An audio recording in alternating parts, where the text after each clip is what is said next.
ರಾಜಕೀಯ ಕಾರ್ಯದರ್ಶಿ ಉಪಸ್ಥಿತರಿದ್ದಾರೆ. ತಮ್ಮೆಲ್ಲರಿಗೂ ಸ್ವಾಗತವನ್ನು ಕೋರ್ತಾ ಶ್ರೀಯುತ ಹರಿಪ್ರಸಾದ್ ಅವರು ತಮ್ಮ ಉದ್ದೇಶಿಸಿ ಮಾತಾಡ್ತಾರೆ.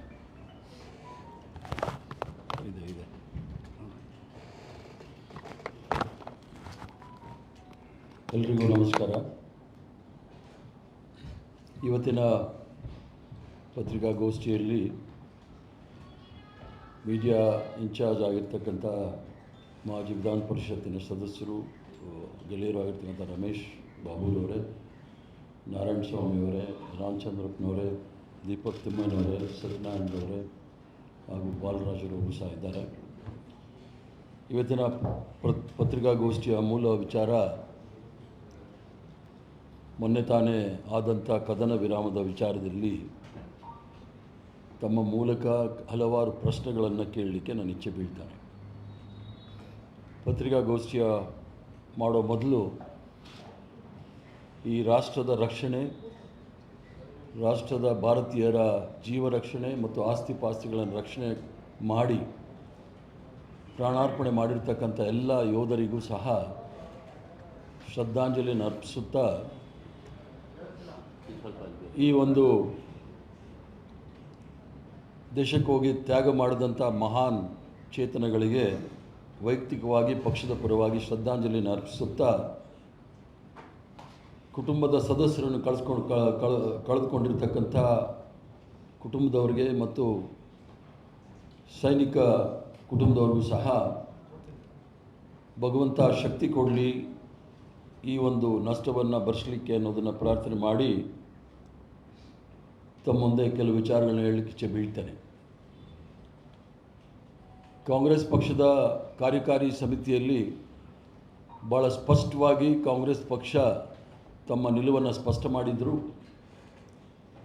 ಅದರ ಪ್ರಕಾರ ಯಾವುದೇ ಕಾರಣಕ್ಕೂ ಸಹ ಪಾಕಿಸ್ತಾನಕ್ಕೆ ನಾವು ಸರಿಯಾದ ಬುದ್ಧಿ ಕಲಿಸದೆ ನಾವು ಹಿಂದೆ ಬರಬಾರ್ದು ಅನ್ನೋ ರೀತಿಯಲ್ಲಿ ತಮ್ಮ ಎಲ್ಲ ತೀರ್ಮಾನಕ್ಕೂ ಸಹ ನಾವು ಬದ್ಧರಾಗಿದ್ದೀವಿ ಅಂಥೇಳಿ ಕಾಂಗ್ರೆಸ್ ವರ್ಕಿಂಗ್ ಕಮಿಟಿಯ ತೀರ್ಮಾನವನ್ನು ನಾವು ಹೇಳಿದ್ವಿ. ಆದ್ರೂ ಸಹ 10 ದಿವಸಗಳ ಕಾಲ ಏಪ್ರಿಲ್ 22ನೇ ತಾರೀಕು ಪಹಲ್ಗಾಮ್ ಆದ ನಂತರ 10 ದಿವಸಗಳ ಕಾಲ ಕಾರ್ಯಾಚರಣೆ ಏನಾಯಿತು ಅಂಥೇಳಿ ಯಾರಿಗೂ ಸಹ ಗೊತ್ತಿಲ್ಲ. ಬಂದಂಥ ಭಯೋತ್ಪಾದಕರು ಎಲ್ಲಿ ಹೋದ್ರು ಅಂತೂ ಸಹ ಯಾರಿಗೂ ಸಹ ಗೊತ್ತಾಗಿಲ್ಲ. ಇವೆಲ್ಲವನ್ನೂ ಸಹ ಚರ್ಚೆ ಮಾಡಲಿಕ್ಕೋಸ್ಕರ ನಮ್ಮೆಲ್ಲರ ಅಚ್ಚುಮೆಚ್ಚಿನ ನಾಯಕರಾದ ರಾಹುಲ್ ಗಾಂಧಿಯವರು ಮತ್ತು ಆಲ್ ಇಂಡಿಯಾ ಕಾಂಗ್ರೆಸ್ ಕಮಿಟಿಯ ಸದಸ್ಯರಾದ ಮಾನ್ಯ ಮಲ್ಲಿಕಾರ್ಜುನ್ ಖರ್ಗೆರವರು ತತ್ಕ್ಷಣವೇ ಎರಡೂ ಸದನವನ್ನು ಸಹ ಪಾರ್ಲಿಮೆಂಟ್ ಸದನವನ್ನು ಕರೆದು ಚರ್ಚೆ ಮಾಡಬೇಕು ಅಂತೇಳಿ ಆಗ್ರಹ ಮಾಡ್ತಾಯಿದ್ರು. ಆದ್ರೂ ಸಹ ಈ ಒಂದು ಸದನವನ್ನು ಕರೀಲಿಕ್ಕೆ ಯಾವುದೇ ಒಂದು ಕ್ರಮವನ್ನು ತೆಗೆದುಕೊಳ್ಳಲಿಲ್ಲ. ಅದರ ಜೊತೆಗೆ ಯುದ್ಧ ಘೋಷಣೆ ಮಾಡೋದಕ್ಕಿಂತ ಮೊದಲು ಸರ್ವ ಪಕ್ಷದ ಸದಸ್ಯರ ಸಭೆಯನ್ನು ಕರೆದು ಅದಕ್ಕೂ ಸಹ ನರೇಂದ್ರ ಮೋದಿಯವರ ಗೈರು ಹಾಜರಿ ನೋಡಿದಾಗ ಎಲ್ರಿಗೂ ಸಹ ಆಶ್ಚರ್ಯ ಆಗ್ತಕ್ಕಂಥ ವಿಚಾರ. ಯಾವುದೇ ಕಾರಣಕ್ಕೆ ಗಂಭೀರವಾದ ವಿಚಾರ ಇರ್ಬೋದು, ಗಂಭೀರವಾದ ವಿಚಾರದಲ್ಲಿ ಅವರು ತಲ್ಲೀನರಾಗಿರ್ಬೋದು ಅಂಥೇಳಿ ಭಾರತ ದೇಶದ ಜನಸಾಮಾನ್ಯರು ತಿಳ್ಕೊಂಡಿದ್ರು. ಆದರೆ ಪಹಲ್ಗಾಮ್ ಆದ ಮಾರನೇ ದಿವಸ ಬಿಹಾರಲ್ಲಿ ಚುನಾವಣೆ ಭಾಷಣ ಮಾಡೋಕ್ಕೆ ಹೋಗಿದ್ದರು. ತದನಂತರ ಬಾಲಿವುಡ್ಡಲ್ಲಿ ಯಾವುದೋ ಕಾರ್ಯಕ್ರಮದಲ್ಲಿ ಭಾಗವಹಿಸ್ಲಿಕ್ಕೆ ಹೋಗಿದ್ದರು. ಕೇರಳದಲ್ಲಿ ಕಾರ್ಯಕ್ರಮ ಭಾಗವಹಿಸಿದ್ರು. ಇವೆಲ್ಲ ನೋಡಿದಾಗ ಎಷ್ಟು ಗಂಭೀರವಾಗಿ ತೆಗೆದುಕೊಂಡಿದ್ದಾರೆ ಪ್ರಧಾನಮಂತ್ರಿಗಳು ಅನ್ನೋದು ಸಹ ಗೊತ್ತಾಗುತ್ತೆ. ಈಗಲೂ ಸಹ ಪಕ್ಷದ ಸಭೆಯನ್ನು ಕರೆದಾಗ ನರೇಂದ್ರ ಮೋದಿಯವರು ಬರ್ತಾರೋ ಇಲ್ಲೋ ಅನ್ನೋದು ಗೊತ್ತಿಲ್ಲ. ಯಾಕಂದರೆ ದೇಶದ ಪ್ರಜೆಗಳಿಗೆ ಏನಾದರೂ ಸಂದೇಶವನ್ನು ಕೊಡಬೇಕಾದ್ರೆ ಅದು ದೇಶದ ಪ್ರಧಾನಮಂತ್ರಿಗಳಿಗೆ ಕೊಡಬೇಕೇ ವಿನಃ ಬೇರೆ ಯಾರೂ ಸಹ ಕೊಡಲಿಕ್ಕೆ ಸಾಧ್ಯ ಇಲ್ಲ. ಇದೊಂದು ಸಾಂಪ್ರದಾಯಿಕವಾಗಿ ಬಂದಿರತಕ್ಕಂಥ ವಿಚಾರ. ಮೊನ್ನೆ ನಡೆದಂಥ ವಿಚಾರದಲ್ಲಿ ಕದನ ವಿರಾಮವನ್ನು ಘೋಷಣೆ ಮಾಡಿದ್ರು. 1992ನೇ ಇಸ್ವಿ ಜುಲೈ 2ನೇ ತಾರೀಕು ನಮ್ಮೆಲ್ಲರ ಅಚ್ಚುಮೆಚ್ಚಿನ ನಾಯಕಿ ದಿವಂಗತ ಇಂದಿರಾ ಗಾಂಧಿಯವರು ಪಾಕಿಸ್ತಾನದ ಪ್ರಧಾನಮಂತ್ರಿ ಭೂಟೋ ಅವರ ಜೊತೆ ಶಿಮ್ಲಾ ಅಗ್ರಿಮೆಂಟನ್ನು ಮಾಡಿದರು. ಶಿಮ್ಲಾ ಅಗ್ರಿಮೆಂಟ್ ಪ್ರಕಾರ ಯಾವುದೇ ಸಂದರ್ಭದಲ್ಲಿ ಮೂರನೇ ರಾಷ್ಟ್ರ ಅಥವಾ ಮೂರನೇ ಸಂಸ್ಥೆ ಭಾರತ ಮತ್ತು ಪಾಕಿಸ್ತಾನದ ನಡುವೆ ಇರತಕ್ಕಂಥ ಯಾವುದೇ ರೀತಿಯ ಸಮಸ್ಯೆಗಳಿಗೆ ಬಗೆಹರಿಸಲಿಕ್ಕೆ ತಲೆ ಹಾಕಬಾರ್ದು ಅನ್ನೋದನ್ನು ಎರಡೂ ದೇಶದವರು ಸಹ ಒಂದು ಒಪ್ಪಂದವನ್ನು ಮಾಡಿಕೊಂಡು ಅದಕ್ಕೆ ನಾವು 1977 ಶಿಮ್ಲಾ ಅಗ್ರಿಮೆಂಟ್ ಅಂತ ಹೇಳ್ತೀವಿ. ಇವೆಲ್ಲವನ್ನೂ ಸಹ ಗಾಳಿಗೆ ತೂರಿ ಏಕಾಏಕಿ ನಮ್ಮ ರಾಷ್ಟ್ರದ ಸೈನಿಕ ಬಲ ಸಂಪೂರ್ಣವಾಗಿ ನಿಯಂತ್ರಣದಲ್ಲಿ ಇಟ್ಕೊಂಡು ಪಾಕಿಸ್ತಾನದ ಮೇಲೆ ಹಲ್ಲೆ ಮಾಡೋ ಸಂದರ್ಭದಲ್ಲಿ ಅಮೇರಿಕಾ ದೇಶದ ಅಧ್ಯಕ್ಷರು ಡೊನಾಲ್ಡ್ ಟ್ರಂಪ್ರವರು ನರೇಂದ್ರ ಮೋದಿಯವರ ಭಾಳ ಬೇಕಾಗಿರ್ತಕ್ಕಂಥ ಸ್ನೇಹಿತರು ಅವರು ಏಕಾಏಕಿ ಕದನ ವಿರಾಮವನ್ನು ಘೋಷಣೆ ಮಾಡ್ತಾರೆ ಅವರ ಟ್ವಿಟರ್ ಮೂಲಕ. ಅಮೇರಿಕಾ ರಾಷ್ಟ್ರ ಪಾಕಿಸ್ತಾನದ director general of military operations ಅಂತೇನು ಹೇಳ್ತಾರೆ ಅವರಿಗೆ ತಮ್ಮ ನಿಲುವನ್ನು ತಿಳಿಸಿ ಅದನ್ನು ಅವರು ನಮ್ಮ ದೇಶದ DGM ಅಂದರೆ ಡೈರೆಕ್ಟರ್ ಜನರಲ್ ಮಿಲಿಟರಿ ಆಪರೇಷನ್ಸ್ಗೆ ತಿಳಿಸಿ ಕದನ ವಿರಾಮ ಮಾಡಬೇಕು ಅಂತೇಳಿ ಅಮೇರಿಕಾದವರ ನಿರ್ದೇಶನವನ್ನು ತೆಗೆದುಕೊಂಡಿರೋದನ್ನು ನೋಡಿದಾಗ ನಾವೆಲ್ಲೋ ಶಿಮ್ಲಾ ಒಪ್ಪಂದವನ್ನು ಮುರಿದಿದ್ದೀವಿ ಅಂತೇಳಿ ನನಗೆ ಅನಿಸುತ್ತೆ. ಆ ನಂತರ ಪಾಕಿಸ್ತಾನದ ಮಿಲಿಟರಿ ಆಪರೇಷನ್ಸ್ ಅಂದರೆ director general of military operations ಅವರು ಭಾರತ ದೇಶದ ಮಿಲಿಟರಿ ಆಪರೇಷನ್ಸ್ಗೆ ಹೇಳ್ತಕ್ಕಂಥದ್ದು ನೋಡಿದಾಗ ನಮ್ಮ ಸೈನಿಕರಿಗೆ ಅಪಮಾನ ಆಗಿದೆ ಅಂತ ಹೇಳಿದ್ರೆ ತಪ್ಪಾಗಲಾರ್ದು. ಟ್ರಂಪ್ ಅವರು ಘೋಷಣೆ ಮಾಡಿದ್ದು ಅವರ ಎಕ್ಸ್ ಅಕೌಂಟ್ ಮೂಲಕ ನಾವು ಎರಡೂ ರಾಷ್ಟ್ರದಲ್ಲೂ ಸಹ ಮಾತಾಡಿ ಈ ಒಂದು ತೀರ್ಮಾನಕ್ಕೆ ಬಂದಿದ್ದೀವಿ, ಕದನ ವಿರಾಮವನ್ನು ಘೋಷಣೆ ಮಾಡಿದ್ದಾರೆ ಅಂತೇಳಿ ಅವ್ರು ಹೇಳ್ತಾರೆ. ತದನಂತರ ಭಾರತ ದೇಶದ ಫಾರಿನ್ ಸೆಕ್ರೆಟರಿ ಅವರು ಸಹ ಆ ಟ್ವೀಟನ್ನು ನೋಡಿ ಅವರೂ ಸಹ ಒಂದು ಹೇಳಿಕೆಯನ್ನು ಕೊಡ್ತಾರೆ. ಆ ಮಾಧ್ಯಮದವ್ರಿಗೆ ಹೇಳಿಕೆ ಕೊಡ್ತಾರೆ. ಅದರಲ್ಲೂ ಸಹ ಡೊನಾಲ್ಡ್ ಟ್ರಂಪ್ರವರ ತೀರ್ಮಾನವನ್ನು ಅವ್ರು ಹೇಳ್ತಾರೆ. ಇದಕ್ಕಿಂತ ಸ್ಪಷ್ಟವಾದ ಉತ್ತರ ಯಾರಿಗೂ ಬೇಕಾಗಿಲ್ಲ. ಮೂರನೇ ರಾಷ್ಟ್ರ ಅಥವಾ ಮೂರನೇ ಸಂಸ್ಥೆಗಳು ನಮ್ಮ ರಾಷ್ಟ್ರದ ಎರಡು ರಾಷ್ಟ್ರದ ಮಧ್ಯೆ ಸಮಸ್ಯೆಗಳಿಗೆ ತಲೆ ಹಾಕಬಾರ್ದು ಅನ್ನೋ ವಿಚಾರದಲ್ಲಿ ನಾವು ಸಂಪೂರ್ಣವಾಗಿ ಶರಣರಾಗಿದ್ದೀವಿ ಅಂತ ಹೇಳಿದ್ರೆ ತಪ್ಪಾಗಲಾರ್ದು. BJPಯವರು ಕೂಡ ನನಗೆ ಹೇಳಬೇಕಾಗುತ್ತೆ ಅವರು ಶಿಮ್ಲಾ ಒಪ್ಪಂದವನ್ನು ಒಪ್ಕೊಂಡಿದ್ದಾರಾ ಇಲ್ವಾ ಅಂಥೇಳಿ. ಆ ಒಂದು ಶಿಮ್ಲಾ ಅಗ್ರಿಮೆಂಟಲ್ಲಿ ಭಾಳ ಸ್ಪಷ್ಟವಾಗಿದೆ, ಯಾವುದೇ ಮೂರನೇ ರಾಷ್ಟ್ರ ನಮ್ಮ ಮಧ್ಯದಲ್ಲಿ ತಲೆ ಹಾಕೋಂಗಿಲ್ಲ ಅಂಥೇಳಿ. ಈ ಯಾವ ಪರಿಸ್ಥಿತಿಗೆ ನಾವು ಬಂದಿದ್ದೀವಿ ಅಂಥೇಳಿ, ಯಾಕಂದರೆ ಇವತ್ತು ವಿಶ್ವಗುರು ಅಂಥೇಳಿ ತಿರುಗ್ತಾ ಇದ್ದಂಥ ಪ್ರಧಾನಮಂತ್ರಿಗಳು ನಾಳೆಯಿಂದ ವಿಶ್ವಗುರು ಅಂತ ಹೇಳಲಿಕ್ಕಾಗೋದಿಲ್ಲ. ವಿಶ್ವಗುರು ಅಂಥೇಳಿ ಟ್ರಂಪ್ ಅವರು ಪುನಃ ಸಾಬೀತು ಮಾಡಿದ್ದಾರೆ, ಇದೇ ಪ್ರಪಂಚಕ್ಕೆ ನಾನೇ ವಿಶ್ವಗುರು ಅಂಥೇಳಿ. ಅದು ಭಾರತ ದೇಶದ ಸ್ಥಿತಿ ಯಾಕೆ ಬಂದಿದೆ ಅಂತ ಹೇಳಿದರೆ, ಟ್ರಂಪ್ ಹೇಳ್ದಂಗೆ ನಾವು ಯಾರ ಹತ್ರ ತೈಲವನ್ನು ಖರೀದಿ ಮಾಡಬೇಕು, ಟ್ರಂಪ್ ಹೇಳ್ದಂಗೆ ಯಾರ ಹತ್ರ ನಾವು ಫೈಟರ್ ಜೆಟ್ಗಳನ್ನ ಖರೀದಿ ಮಾಡಬೇಕು, ಟ್ರಂಪ್ ಅವ್ರು ಹೇಳಿದಾಗೆ ನಾವು ಯಾವ ಟಾರಿಫ್ನ ನಾವು ಇಂಪೋಸ್ ಮಾಡಬೇಕು, ಟ್ರಂಪ್ ಹೇಳ್ದಂಗೆ ಟೆಸ್ಲಾದವ್ರು ಬರಬೇಕಾ ಬೇಡವಾ ಅಂತ ಅವ್ರು ತೀರ್ಮಾನ ಮಾಡಬೇಕು, ಮತ್ತು ಭಾರತ ದೇಶ ಯುದ್ಧ ಮಾಡಬೇಕಾ ಬೇಡವಾ ಅನ್ನೋದು ತೀರ್ಮಾನ ಟ್ರಂಪ್ ಮಾಡೋಗಿದ್ದರೆ ಇದು ನಮ್ಮ ಸ್ವತಂತ್ರ ಹೋರಾಟದ ಎಲ್ಲ ಸ್ವತಂತ್ರ ಹೋರಾಟಗಾರರಿಗೂ ಮಾಡಿರ್ತಕ್ಕಂಥ ಅಪಮಾನ. ಅದಲ್ಲದೆ ನಮ್ಮ ಸೈನಿಕ ಬಲದವ್ರಿಗೂ ಸಹ ಅವ್ರಿಗೆ ಕುಂದತಕ್ಕಂಥ ಕೆಲಸ ಮಾಡ್ತಕ್ಕಂಥ ಕೆಲಸ. ಮತ್ತೊಂದು ಪ್ರಶ್ನೆ ಏನು ಅಂತಂದರೆ, ಈ ಒಂದು ಮಧ್ಯದಲ್ಲಿ IMF ಅವರು ಸುಮಾರು 1.2 ಬಿಲಿಯನ್ ಹಣವನ್ನು ಏಡ್ ಮೂಲಕ ಕೊಡ್ತಾರೆ. IMFನ ಅದನ್ನು ನಿಲ್ಲಿಸ್ಲಿಕ್ಕೂ ಸಹ ನಮ್ಮ ಕೈಯಲ್ಲಿ ಆಗಲಿಲ್ಲ. ಯಾಕೆ ಅದಕ್ಕೆ ಇವರು ಗೈರಾಜರಾದರು ಅನ್ನೋದನ್ನು ಸಹ ಅವ್ರು ಹೇಳಬೇಕಾಗತ್ತೆ. IMFಲ್ಲಿ ಮೊದಲು ನಮ್ಮ ಜೊತೆ ಇದ್ದವರು, ಸಾಂಪ್ರದಾಯಿಕವಾಗಿ ನಮ್ಮ ಜೊತೆ ಇದ್ದವರು ಸೌದಿ ಅರೇಬಿಯಾ, ಟರ್ಕಿ, ಇರಾನ್ ಇವೆಲ್ಲರೂ ಸಹ ನ್ಯೂಟ್ರಲ್ ಆಗಿದ್ದಂತ ನೋಡಿದಾಗ ನಾವೆಲ್ಲೋ ನಮ್ಮ ನಾಯಕತ್ವವನ್ನು ಕಳೆದಿದ್ದೀವಿ ಅಂತ ಆಗಿದೆ. ಅದರಿಂದ IMFಲ್ಲಿ ನಾವೇನು ಮಾಡಿದ್ದೀವಿ ಅನ್ನೋದು ಸಹ ಅವ್ರು ಹೇಳಬೇಕಾಗತ್ತೆ. ಅದಲ್ಲದೆ ಮತ್ತೊಂದು ಉದಾಹರಣೆ ಏನು ಅಂದರೆ, ಅಮೇರಿಕಾದ ಮಾರ್ಕೋ ರುಬಿಯೋ ಸೆಕ್ರೆಟರಿ ಸ್ಟೇಟ್ಸ್ ಅಂತ ಹೇಳ್ತಾರೆ, ಅದರ ಜೊತೆಗೆ ನಮ್ಮ ಅಮೇರಿಕಾದ ಉಪಾಧ್ಯಕ್ಷರು JD ವ್ಯಾನ್ಸ್ರವರು ಒಂದು ಹೇಳಿಕೆ ಕೊಡ್ತಾರೆ. 48 ಗಂಟೆಗಳ ಕಾಲ ನಾವು ನಿರಂತರವಾಗಿ ಪಾಕಿಸ್ತಾನ ಮತ್ತು ಇಂಡಿಯಾ ದೇಶದವ್ರಿಗೆ ಚರ್ಚೆ ಮಾಡಿ ಈ ಒಂದು ತೀರ್ಮಾನಕ್ಕೆ ಬರಲಿಕ್ಕೆ ಆಸ್ಪದ ಮಾಡಿಕೊಟ್ಟಿದ್ದೀವಿ, ಅದಕ್ಕೆ ನಮಗೆಲ್ಲ ಭಾಳ ಸಂತೋಷ ಅಂಥೇಳಿ.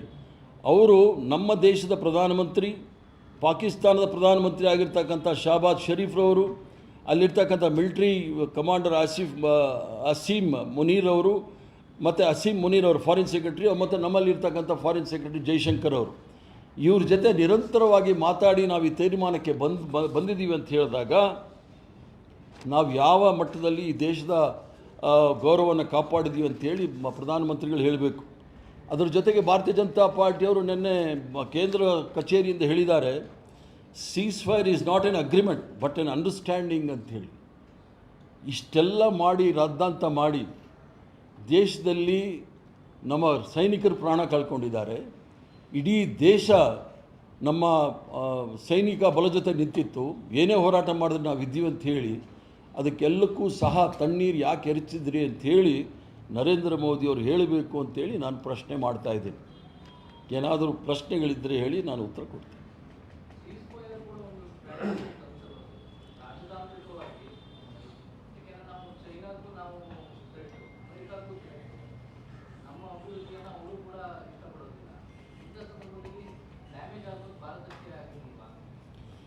ಈಗ ಸೀಸ್ ಫೈರ್ ಸ್ಟ್ರಾಟಜಿಕ್ ಮೂವ್ ಅಂತ ಅನ್ನೋದಿದ್ದರೆ ಭಾರತ ತೀರ್ಮಾನ ತೆಗೆದುಕೊಳ್ಬೇಕಾಗಿತ್ತು. ಇದು ಸಮಸ್ಯೆ ಇರ್ತಕ್ಕಂಥದ್ದು ಭಾರತ ಮತ್ತು ಪಾಕಿಸ್ತಾನದ ನಡುವೆ. Bharat Pakistan U N O ಅಂತಕ್ಕಂಥದ್ದು ಸಹ ವಿಶ್ವಸಂಸ್ಥೆಯು ಸಹ ನಮ್ಮಲ್ಲಿ ಮೂಗು ತೂರಿಸೋಂಗಿಲ್ಲ ಅಂಥೇಳಿ ಭಾಳ ಸ್ಪಷ್ಟವಾಗಿ ಸಿಮ್ಲಾ ಅಗ್ರಿಮೆಂಟಲ್ಲಿ ಇಂದಿರಾ ಗಾಂಧಿಯವರು, ಜುಲ್ಫಿಕಾರ್ ಅಲಿ ಭೂಟೋರವರು ಒಪ್ಪಂದವನ್ನು ಮಾಡಿಕೊಂಡಿದ್ದಾರೆ. ಸ್ಟ್ರಾಟಜಿಕ್ಕಾಗಿ ಜನಗಳನ್ನ ಮೂರ್ಖರಾಗಿ ಮಾಡೋಕ್ಕಾಗೋದಿಲ್ಲ. ಸ್ಟ್ರಾಟಜಿಕ್ಕಾಗಿ ಮಾಡಬೇಕಾದ್ರೆ ನರೇಂದ್ರ ಮೋದಿಯವರೇ ಸರ್ವ ಪಕ್ಷದ ಸದಸ್ಯರನ್ನ ಕರೆಸಿ ನಾವು ಮಾಡ್ತಾ ಇದ್ದೀವಿ ಅಂತ ಅವ್ರಿಗೆ ಹೇಳಬೇಕಾಗಿತ್ತು. ಅದರ ಬಿಟ್ಟು ಡೊನಾಲ್ಡ್ ಟ್ರಂಪ್ ಅವರು ಯಾರ ಇದ್ರ ಮೇಲೆ ಅವ್ರು ಮಾಡಿದ್ರು ಅನ್ನೋದನ್ನು ಹೇಳಬೇಕದು ಭಾಳ ಮುಖ್ಯ. ಆದ್ದರಿಂದ ಇದು ಸ್ಟ್ರಾಟಜಿಕ್ ಬ್ಲಂಡರ್ ಅಂತೇಳಿ ಇಂಗ್ಲೀಷಲ್ಲಿ ಹೇಳ್ಬೋದು ನಾನು.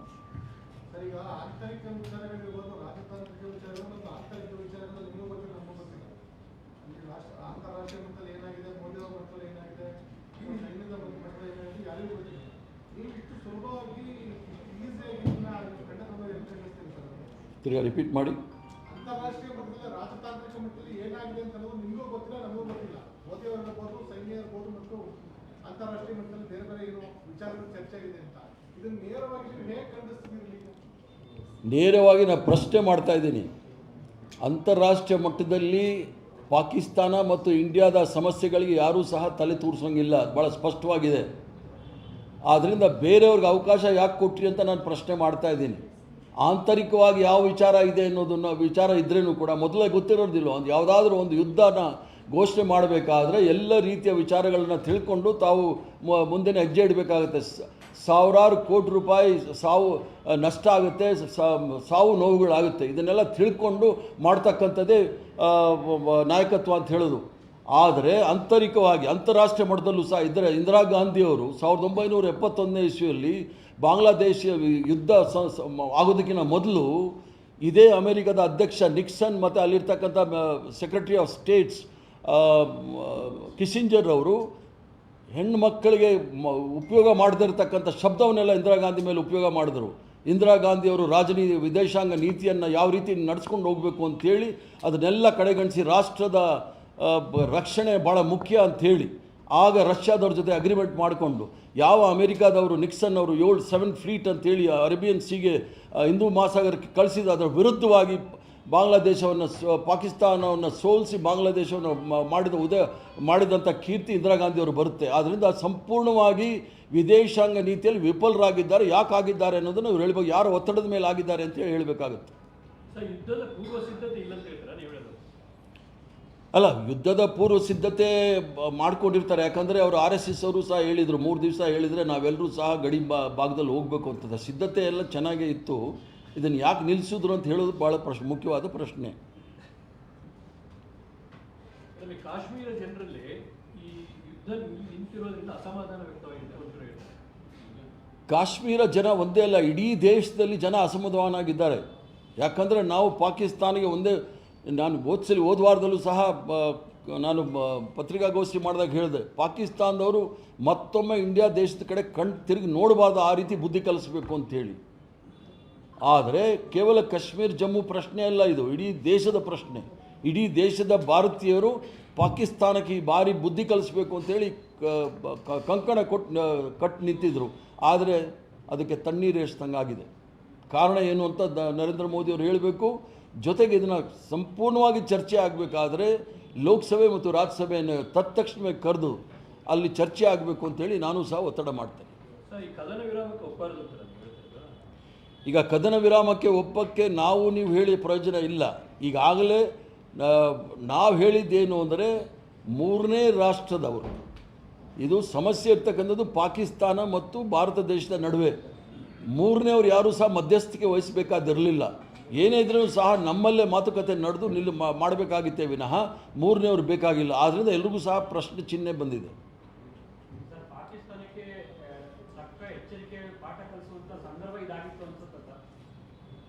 ಈ ಒಂದು ಅವಕಾಶ ನಮ್ಮಲ್ಲಿತ್ತು.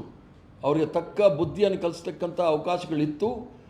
ಇಡೀ ದೇಶ, ಇಡೀ ವಿರೋಧ ಪಕ್ಷ, ಕಾಂಗ್ರೆಸ್ ಪಕ್ಷ ಎಲ್ಲವೂ ಸಹ ನಾವು ನಿಮ್ಮ ಜೊತೆ ಇದ್ದೀವಿ, ನೀವೇನೇ ಕ್ರಮ ತೆಗೆದುಕೊಂಡ್ರು ನಿಮ್ಮ ಜೊತೆ ಇದ್ದೀವಿ ಅಂತ ಹೇಳಿ, ಇದಕ್ಕಿಂತ ದೊಡ್ಡ ಶಕ್ತಿ ಏನು ಬೇಕಾಗಿತ್ತು? ತಗೊಳ್ಬೇಕಾಗಿತ್ತು ಕ್ರಮ. ತಡೆದವ್ರು ಯಾರು ಅನ್ನೋದನ್ನೇ ಪ್ರಶ್ನೆ ಮಾಡ್ತಾ ಇದ್ದೀವಿ. ಅದನ್ನು ಲೋಕಸಭೆ ಮತ್ತು ರಾಜ್ಯಸಭೆಯಲ್ಲಿ ಚರ್ಚೆ ಆದಾಗ ಗೊತ್ತಾಗುತ್ತೆ.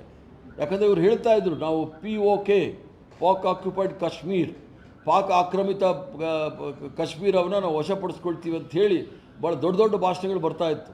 ಏನಾಯಿತು ಅಂತ ಹೇಳಿ ಹೇಳೋದು ಭಾಳ ಒಳ್ಳೆಯದು. ಸರಿ, ಕಾಶ್ಮೀರ ಸಮಸ್ಯೆ ಬಗೆಹರಿಸಿಕೊಳ್ಳಲು ಟ್ರಂಪ್ ಈ ವಿಷಯ ಕೈ ಹಾಕಿದ್ರಂತ ಒಂದು ಕಡೆ ಇದೆ. ಈಗ ಕಾಶ್ಮೀರ್ ವಿಚಾರದಲ್ಲಿ ಯಾರೂ ಸಹ ಮೂರನೇ ಪಕ್ಷದವರು ಎಲ್ಲೂ ಸಹ ಅವರು ಮೂಗು ತೂರ್ಸಂಗಿಲ್ಲ. ಇದು ಭಾರತ ಮತ್ತು ಇಂಡಿಯಾದ ನಡುವೆ ಇರತಕ್ಕಂಥ ವಿವಾದ. ಇದನ್ನು ತೀರ್ಮಾನ ಮಾಡ್ತಕ್ಕಂಥವ್ರು ನಾವೇ. ಆದ್ದರಿಂದ ಅಮೇರಿಕಾದವರಾಗಲಿ ಇನ್ಯಾರೂ ಬರೋಂಗಿಲ್ಲ.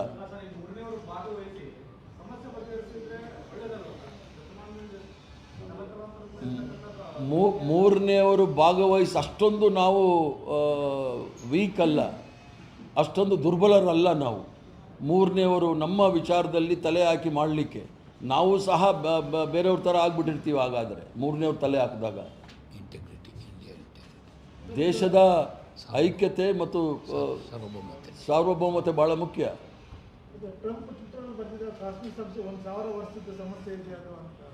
ಅವರು ಸಹ ನಾಗ್ಪುರ್ ಯೂನಿವರ್ಸಿಟಿ, ವಾಟ್ಸಪ್ ಯೂನಿವರ್ಸಿಟಿ ನೋಡಿದ್ದಾರೆ. ಕಾಶ್ಮೀರ ಸಮಸ್ಯೆ ಇರೋದು ನಮಗೆ 75 ವರ್ಷದಿಂದಾನೆ. ಅವರು ಟ್ರಂಪ್ ಕೂಡ WhatsApp university, Nagpur university news ತಗೊಂಡಿದ್ದಾರೆ. Thank you.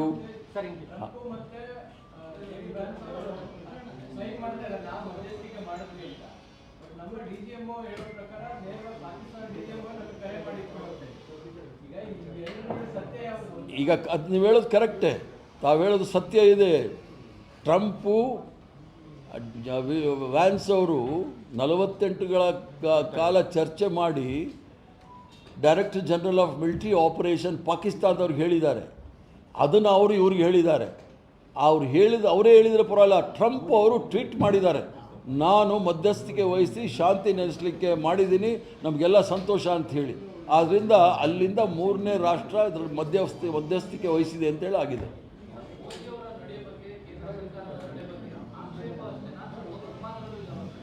ಈಗ ನಮ್ಮ ಪ್ರಶ್ನೆ ಭಾಳ ಗಂಭೀರವಾದ ಪ್ರಶ್ನೆ. ಈ ರಾಷ್ಟ್ರವನ್ನು 75 ವರ್ಷಗಳ ಕಾಲ ಇದರ ಅಖಂಡತೆ, ಏಕತೆ ಮತ್ತು ಸಾರ್ವಭೌಮತೆಯನ್ನು ಕಾಪಾಡ್ಕೊಂಡು ಬಂದಿರತಕ್ಕಂಥವ್ರು ಈ ದೇಶದ ಭಾರತೀಯರು. ಈ ಒಂದು ಘಟನೆ ನಮಗೆಲ್ಲೋ ಒಂದು ಸ್ಥಳ ಹಲವಾರು ಸಂಶಯಗಳನ್ನು ಉದ್ಭವ ಮಾಡಿದೆ. ಆದ್ದರಿಂದ ಲೋಕಸಭೆ ಮತ್ತು ರಾಜ್ಯಸಭೆಯನ್ನು ಕರೆದು ಅಲ್ಲಿ ಚರ್ಚೆ ಮಾಡಿ ಸ್ಪಷ್ಟವಾಗಿ ಹೇಳಬೇಕಾಗುತ್ತೆ ಏನಾಗಿದೆ ಅಂತೇಳಿ. ಧನ್ಯವಾದಗಳು, ನಮಸ್ಕಾರ.